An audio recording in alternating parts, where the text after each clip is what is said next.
Nous partons maintenant pour l'Angleterre avec un modèle urbain qui est en train de faire école. On pourrait les appeler les villes fermes ou encore la campagne à la ville.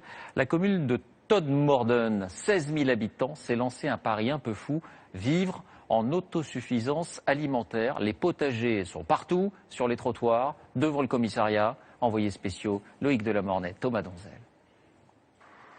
Imaginez un supermarché à ciel ouvert et totalement gratuit. Un endroit où ces oignons, ces courgettes, ces artichauts, ces laitues ou encore ces fraises sont en libre service et en pleine rue.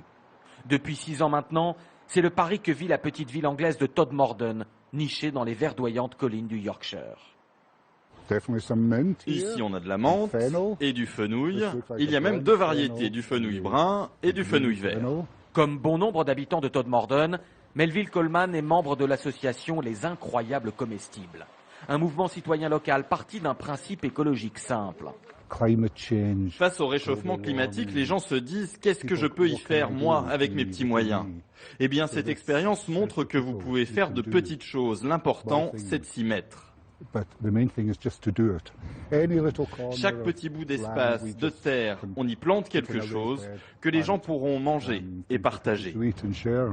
Et tout y passe. Ce terrain vague dont personne ne voulait. Même ce cimetière agrémenté d'un potager entre les tombes. Avec à chaque fois un petit panneau « Servez-vous ». Le plus étonnant à Todmorden, c'est qu'on peut en toute tranquillité et en toute décontraction entrer dans le commissariat de la ville, puis se diriger vers son potager. Et chipper des légumes ou des salades à des policiers en toute légalité, vous comprendrez bien que c'est une occasion qui ne se refuse pas. Pas de vol donc, par définition, pas d'abus non plus. Todmorden est une petite ville où tout le monde se connaît. Ici, le but est de faire des économies en réduisant par exemple les coûts de transport. L'un de nos bouchers du marché, qui fait de magnifiques saucisses, cherchait du persil et il n'en a pas trouvé. Tout avait déjà été ramassé. Alors on a décidé d'en replanter davantage. C'est génial, j'ai juste à sortir, à ramasser ce dont j'ai besoin et à mettre dans mes saucisses du fenouil, de l'ail et du persil venus directement du jardin aux herbes à l'extérieur.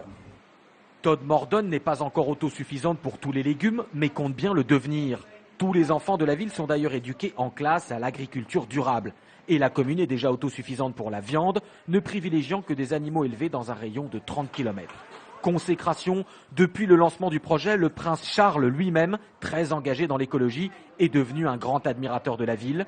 Et les bons petits gestes sont contagieux. Près de 70 autres communes britanniques ont suivi l'exemple de Todmorden.